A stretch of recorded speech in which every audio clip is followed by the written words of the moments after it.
Vimos el comentario del Catecismo de nuestra Madre la Iglesia. Habíamos dejado sin concluir el punto 2383. El contexto en el que estábamos era el tema del divorcio. Dentro del sexto mandamiento que estamos explicando ya en la parte final, hay un apartado sobre el divorcio, en el que dedicamos un primer programa a ver los textos bíblicos en los que Jesucristo se pronuncia contra el divorcio. E insistíamos que el pronunciamiento de Jesucristo contra el divorcio no estaba motivado porque el ambiente cultural le condicionase a Jesucristo, todo lo contrario. Los judíos de su tiempo aceptaban el divorcio. Estaban divididos por qué tipos de causas podían admitirse como justificables para recurrir al divorcio. Pero Jesucristo, sin embargo, a diferencia, ¿no?, de lo que, o de las corrientes de su tiempo, él se pronunció contra el divorcio, con una originalidad absoluta por su parte, ¿no?, recurriendo a la Sagrada Escritura en su originalidad, en lo que era el plan primigenio de Dios. En el Génesis, Dios los creó hombre y mujer para siempre, y por vuestra dureza de corazón permitió Moisés el divorcio, pero ahora ya, llegada a la plenitud de los tiempos, en Jesucristo, bueno, pues se nos da la gracia para poder vivir pues ese ideal en el que hemos sido creados, ¿no? Hombre y mujer unidos para siempre hasta que la muerte les separe. Bueno, pues explicamos esos textos bíblicos que justificaban y fundamentaban, mejor dicho, todo esto, ¿no? En el siguiente programa hablamos del tema de las causas de separación, es decir, que por lo tanto, en seguimiento, en fidelidad a esas palabras de Jesucristo, la Iglesia, los cristianos, desde los primeros siglos, desde el primer momento, lógicamente, se pronunciaron en contra del divorcio. Y eso, pues decíamos que somos no dueños de la palabra de Jesucristo para hacer con ella lo que queramos, sino que somos discípulos de esa palabra, y por lo tanto la Iglesia nunca ha admitido el divorcio, pero distinguíamos el divorcio del tema de las nulidades. Decíamos que la nulidad no es un divorcio a la católica, no, que la nulidad es un examen, una investigación en la que la Iglesia puede en algunos casos descubrir que un matrimonio no fue verdadero, no tuvo lugar, aunque formalmente se hiciese el acto y tuviese lugar la ceremonia, descubrir si hubo alguna causa que hiciese que este matrimonio fuese nulo, porque hubiese un engaño, una falta de libertad, una falta de madurez psicológica que le hacía a una persona incapaz de ese matrimonio. O bien, puede darse el caso de las nulidades, ¿no? Lo distinguíamos. Y también distinguíamos posteriormente el tema, la diferencia entre divorcio y separación. Y decíamos que aunque los cristianos, en fidelidad a Jesucristo, nunca hemos admitido el divorcio, sí que hemos admitido, la Iglesia cristiana ha admitido la separación. Que la separación es, bueno, pues lo explicábamos como un discernimiento, un juicio práctico, una estrategia práctica en la que uno juzga que va a ser más conveniente, más adecuado para buscar el bien espiritual de una persona, pues una separación física, decíamos física, no espiritual, que no rompe y no termina con el compromiso de fidelidad adquirido y de ser el uno para el otro, y por tanto no concluye la separación con el compromiso de fidelidad, pero sí que llega a la conclusión de que es mejor una separación física, porque se pueden derivar más males que bienes de la convivencia matrimonial en algunos casos concretos. Bueno, ahí habíamos quedado más o menos. Ahí habíamos quedado y hemos recurrido a los puntos del derecho canónico en los cuales se habla de qué casos concretos pueden aconsejar una separación. Y habíamos visto el caso de infidelidad, como el caso de que alguien, si el cónyuge comete adulterio, es infiel a la pareja, puede ser un caso en el que se justifique la separación, porque igual la herida, sensiblemente ha sido una herida tan grande que es difícil convivir mientras que esa herida no se cicatrice, no se sane. Aunque también decíamos que el Código de Derecho Canónico aconseja, si uno recibe esa gracia y se abre esa gracia, aconseja vivamente el perdón también por parte del cónyuge que ha sido ofendido, la capacidad de perdonar y de volver a acoger a la persona que ha sido adúltera, ¿no? Bueno, de todo esto hablábamos y nos habíamos quedado aquí. Bien, pero no habíamos terminado con los puntos del Código de Derecho Canónico que hablaban de las causas que pueden justificar la separación. Una causa que justifica la separación es el tema del adulterio, que estaba dentro del Código de Derecho Canónico en el punto 1152, pero también en el 1153 estoy hablando de puntos no del catecismo, digo para no liar a quienes tienen el libro con ellos, no, estoy hablando ahora del libro del Derecho Canónico, que imagino pues que la mayoría de los oyentes no tendréis con vosotros. Bueno, pues en este siguiente punto también habla de otros motivos, aparte del adulterio, que pueden también justificar la separación. Son los siguientes, ¿no? Si uno de los cónyuges pone en grave peligro espiritual o corporal al otro o a la prole, o de otro modo hace demasiado dura la vida en común, proporciona al otro un motivo legítimo para separarse con autorización del ordinario del lugar, y si la demora implica un peligro, también por autoridad propia. Vamos a ver, por lo tanto, aquí no es el caso del adulterio, no es el caso de la infidelidad, sino que es el caso de lo que pues podríamos llamar malos tratos, malos tratos, ¿no? Si uno de los cónyuges pone en peligro grave al otro. Bueno, vamos a intentar hablar un poco de esto. El tema de los malos tratos o de la violencia, ¿no? Violencia física, violencia psicológica, también violencia o escándalo espiritual, que de esto se suele hablar mucho menos, ¿no? Es un tema muy delicado, como os podéis suponer. Es un tema muy delicado porque, claro, ¿dónde está un poco una línea, dónde se puede establecer la línea divisoria, ¿no?, entre lo que es digno o no es digno aguantar? ¿Dónde está esa línea divisoria? Es difícil. Puede depender en gran parte también de la fortaleza espiritual y psicológica de cada uno. No se puede poner una misma medida para todo el mundo. Hay personas que son mucho más fuertes psicológicamente y son capaces de, bueno, pues de llevar adelante una convivencia tormentosa sin que eso les derrumbe. Existen ese tipo de personas. Hay personas que han llevado adelante matrimonios muy tormentosos y bueno, pues que aunque hayan tenido muchos episodios complicados, ¿no?, pues incluso violentos, sin embargo son capaces de hacer una lectura global de su vida matrimonial y de su vida familiar positiva. No vamos a decir muy positiva, pero positiva, ¿no? ¿Por qué? Porque han pertenecido a una o porque Dios les ha dado la gracia de tener una firmeza, una dureza de no venirse abajo o de sobreponerse o de no quedarse hundidos por episodios concretos que haya ocurrido en el matrimonio, por tener una capacidad importante de pasar página y de comenzar de nuevo. Sin embargo, hay personas que psicológicamente son mucho más frágiles, y que determinadas ofensas pues les cuesta mucho olvidarlas y pasar página quiere decir que también, como os podéis imaginar, cuando aquí hablamos de causas que justifican la separación, esto no es algo únicamente cuantitativo, ¿no? A ver cuánto se puede aguantar. Me refiero en palabras, qué tipo de palabras se pueden aguantar, o qué tipo de gestos, qué tipo de hechos. No, es que también en gran parte lo que se puede llegar a tolerar o no se puede llegar a tolerar depende mucho de nuestra capacidad psicológica, ¿no? Lo que sí que es cierto es que estamos en una cultura en la que de gran fragilidad, ¿no?, en la que no aguantamos nada.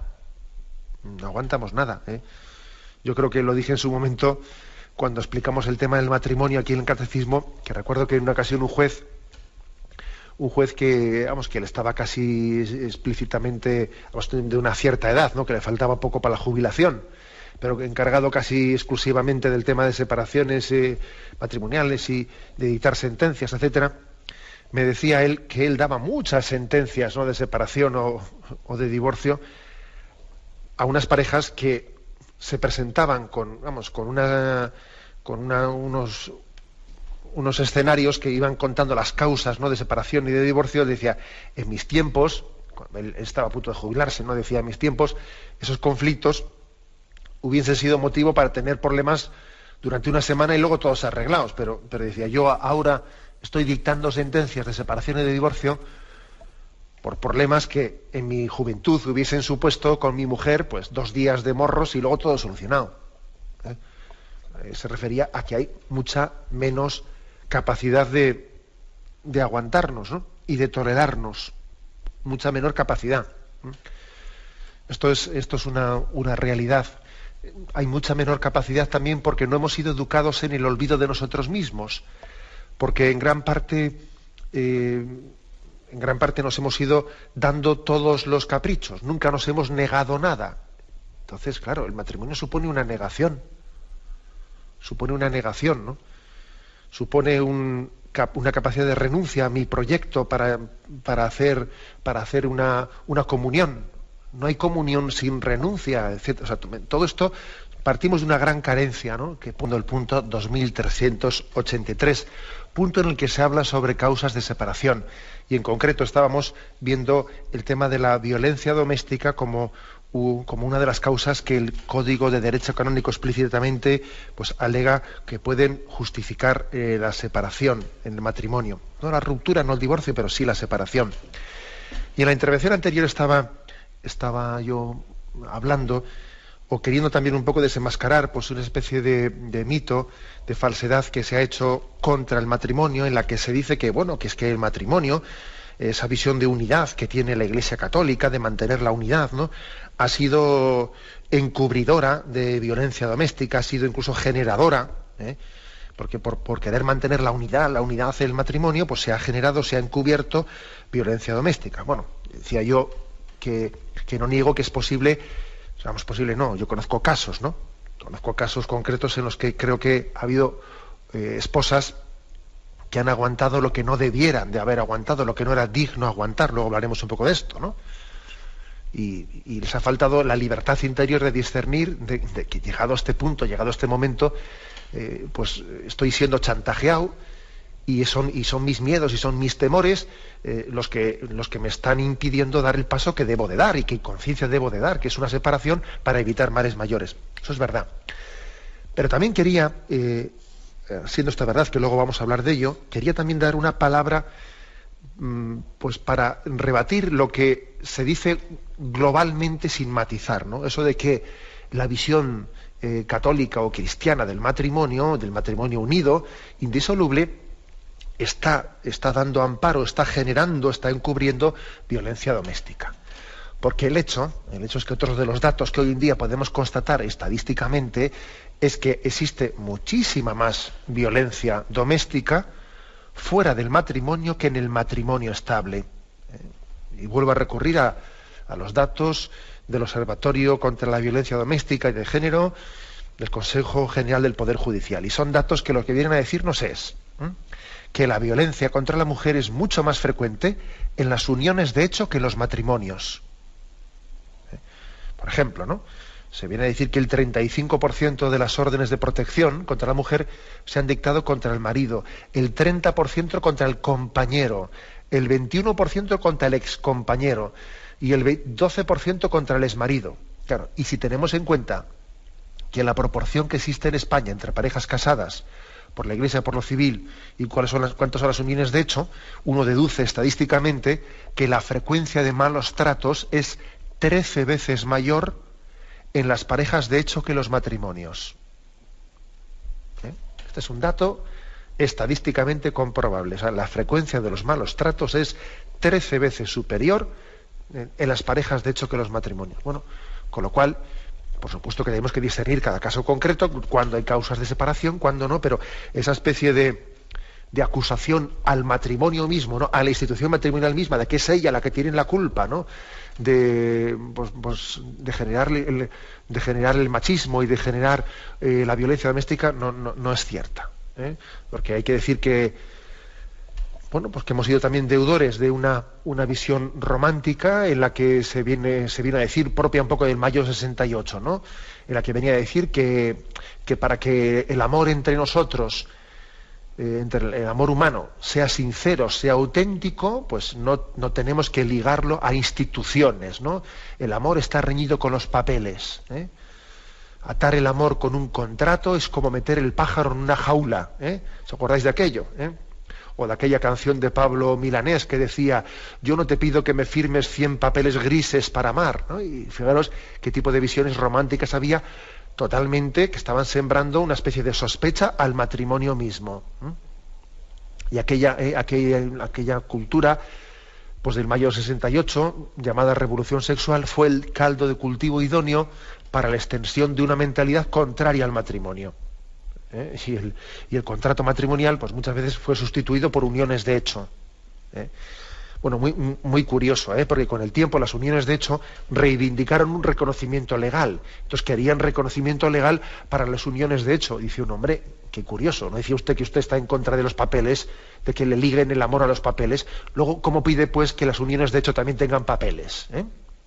Parece que entonces se cambia el color de los papeles, ¿no? Pero en el fondo es un reconocimiento legal, ¿no? Bueno, pues una contradicción increíble, ¿no? Pero lo que podemos llegar a decir, pues años después o ya décadas después, es que o sea, cuando se ha debilitado o se ha cuestionado el matrimonio, eso no ha hecho sino sembrar un gran daño moral. O sea, es decir, la persona, bien sea el esposo o la esposa, vamos, nos referimos más a la esposa porque generalmente suele ser la esposa, suele ser la mujer la que recibe más agresiones psicológicas, físicas, ¿no? Por aquello de la ley de la selva, de que el macho se impone a la hembra en la selva, ¿no? Y también eso se traslada, pero evidentemente puede existir también una violencia psicológica y espiritual de la esposa hacia el esposo, eso por supuesto. O sea, la violencia doméstica no existe bueno y malo, así por principio, por principio. Pero bueno, lo que es cierto es que el debilitamiento del matrimonio no ha hecho sino aumentar el riesgo de violencia doméstica. Bien, pero estábamos hablando de que el catecismo nos habla de que sí, ciertamente en situaciones de violencia doméstica, bien sea corporal, bien sea psicológica o bien sea espiritual, que de esto hablamos poco, ¿no? O sea, que puede ocurrir que exista en un matrimonio una presión o un tipo de situaciones en las que estoy siendo obligado, ¿no?, a obrar en contra de mi conciencia religiosa, o que incluso no me permiten la práctica religiosa. Estoy casi estoy siendo apartado de la ley de la fidelidad a la ley de Dios por motivo de presiones dentro del matrimonio, ¿no? Y puede ser motivo también que justifique la separación. O sea que, digamos, las causas pueden ser violencia física, violencia psicológica, el terror, el miedo, o el escándalo espiritual, el ser obligado a apartarse de Dios. Y por supuesto también no únicamente hacia el cónyuge, sino hacia los hijos. Hacia los hijos, es decir, el hecho de que mis hijos estén también siendo objeto de esa violencia física, psicológica, o también el escándalo espiritual de que sean apartados de Dios. Son situaciones que justifican o pueden justificar la separación. Y la Iglesia lo dice explícitamente, ¿no? Y entonces la pregunta es, esta es la pregunta complicada, ¿no? ¿Hasta dónde hay que aguantar? ¿Hasta dónde hay que aguantar? ¿Dónde está la capacidad de aguantar la cruz, etcétera? Yo diría que aquí, como he dicho al principio, no hay recetas, pero yo sí daría algunos criterios, ¿no? En todos los matrimonios, en todas las familias, pues hay problemas, ¿no? Pero no es lo mismo sufrir situaciones de cruz, que tenemos capacidad de aguantarlas sin deteriorarnos, o ver que nos están deteriorando.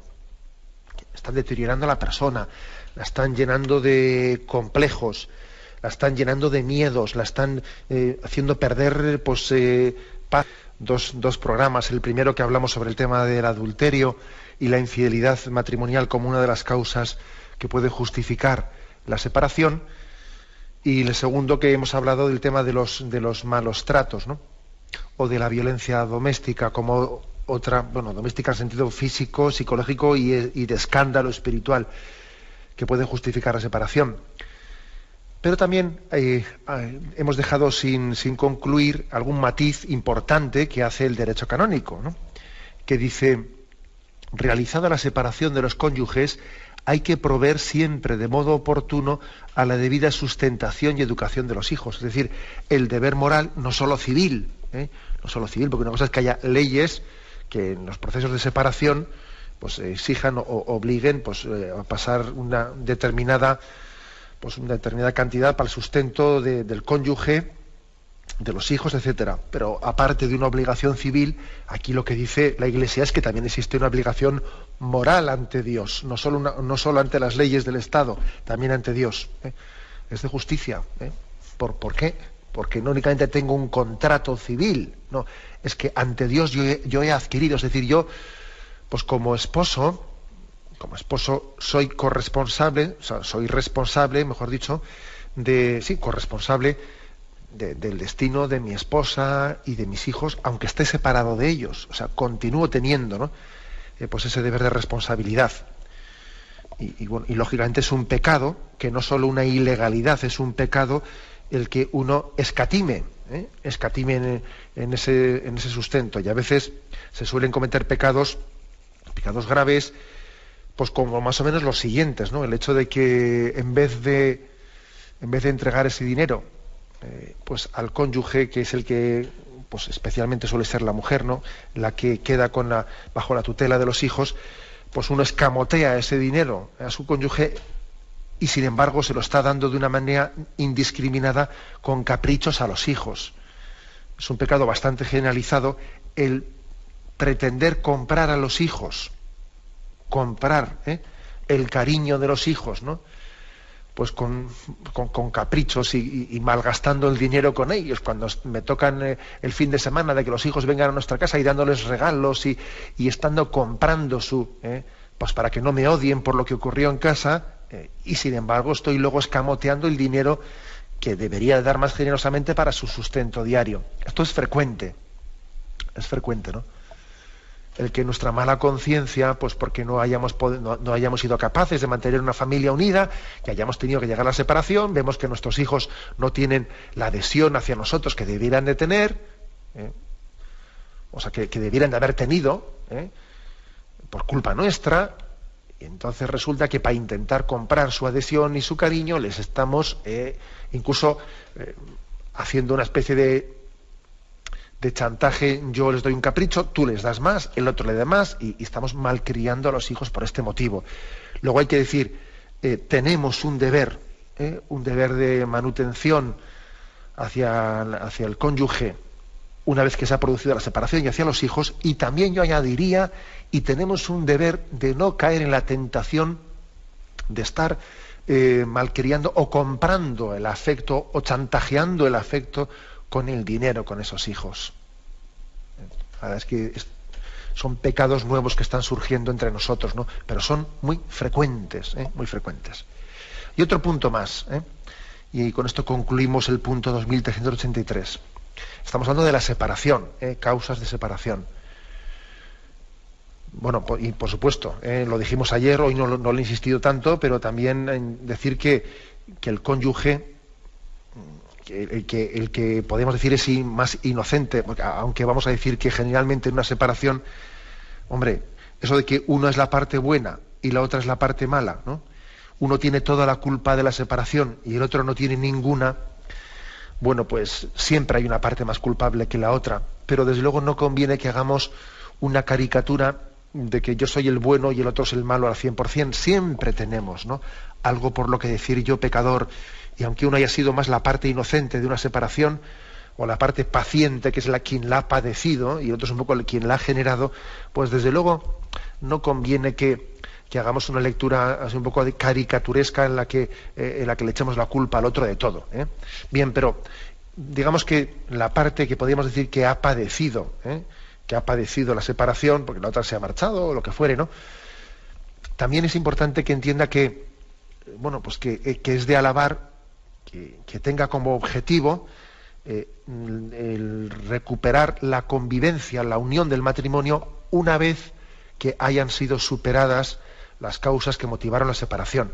Bueno, no únicamente que es de alabar, sino que es también un objetivo moral, es una obligación moral, es decir, que nuestra separación no es lo mismo que que una ruptura, decíamos ayer que la separación debe de hacerse siempre en la esperanza de la recomposición, en la esperanza de la restauración, ¿eh? Si las heridas pues no han generado un daño tan grande que sean irrecuperables, etcétera. Hay que tender a eso, no hay que dar por sentado de que la separación sea eterna, ¿eh? Eso, tenerlo en cuenta.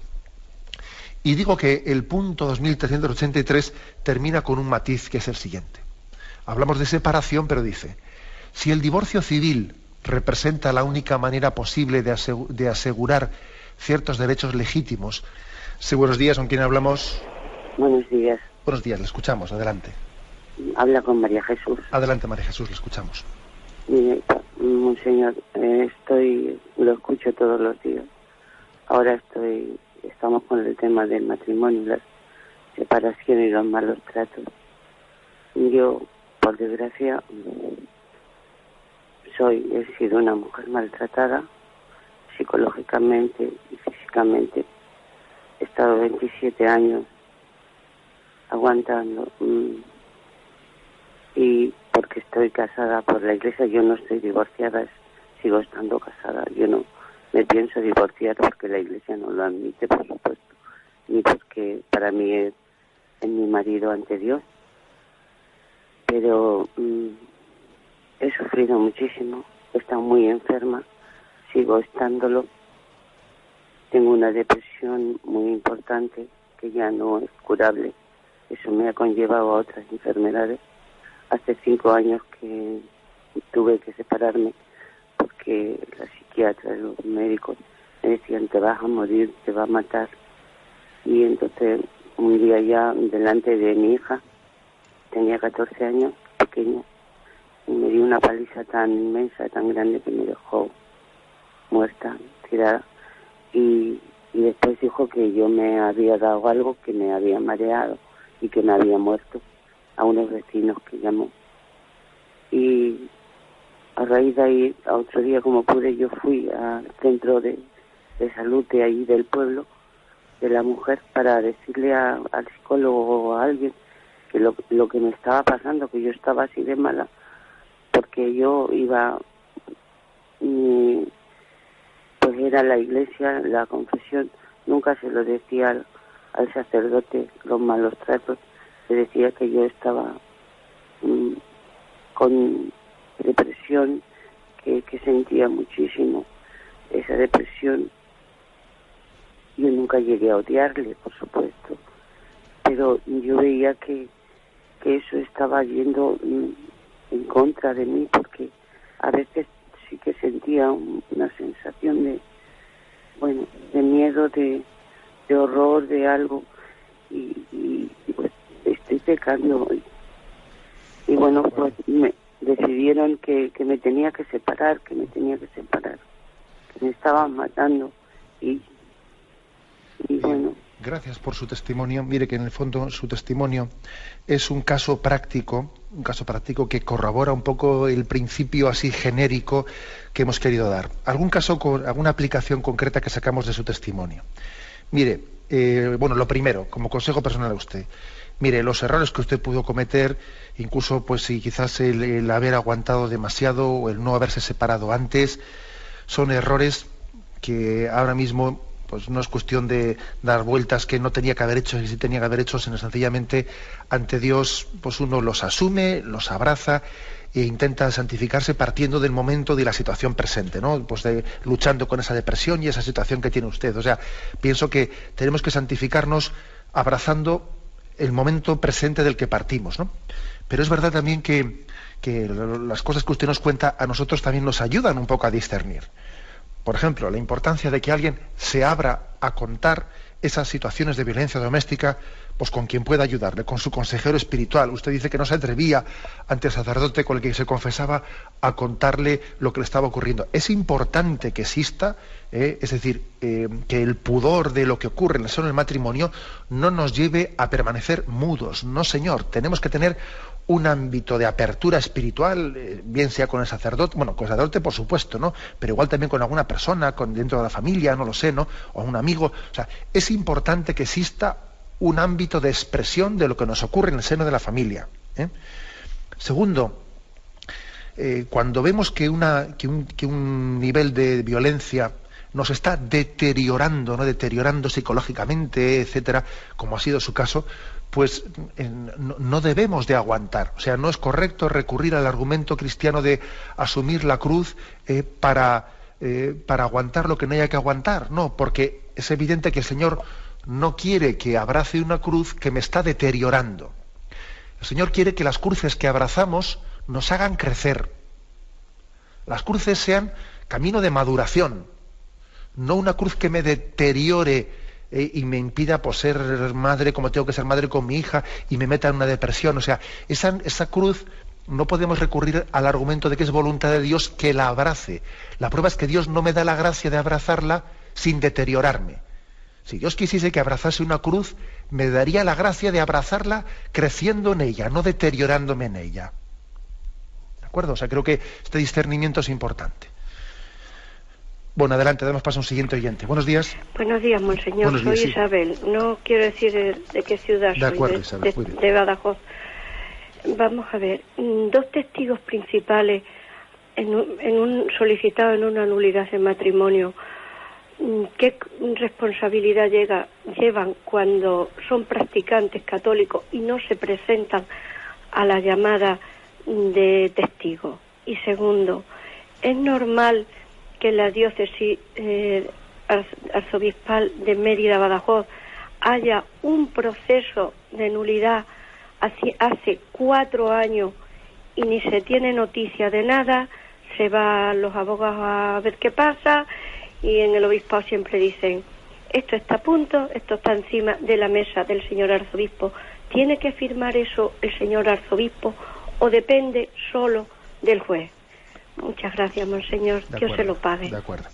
Mire, un poquito como igual, como consejo, no para usted, sino para todos los oyentes, que usted ha comenzado un poco diciendo al comienzo de la llamada, no voy a decir de dónde, pero luego yo creo que ha caído un poco en la equivocación de decir de dónde y el proceso de esto. Yo pienso que es bueno que cuando vayamos a hablar de algún caso no estemos aquí diciendo es que mire usted en tal sitio ha pasado esto y lo otro, porque entonces parece que estamos nosotros metiéndonos a juzgar lo que pase en otro arzobispado y no es correcto, ¿no? Es decir, un servidor es pues obispo de Palencia y no soy yo quien para estar juzgando lo que pase en el arzobispado de otro lugar. Nosotros más bien aquí damos unas pautas pues para entender la doctrina recogida en el Catecismo de la Iglesia Católica, ¿no? Por eso yo recomiendo a los oyentes que cuando tengan que hablar de un caso lo pongan en genérico y no hablen de, oiga, es que en mi parroquia que es tal, de la calle tal, o el arzobispado, es un juicio de prudencia que yo aconsejaría para todos, ¿eh?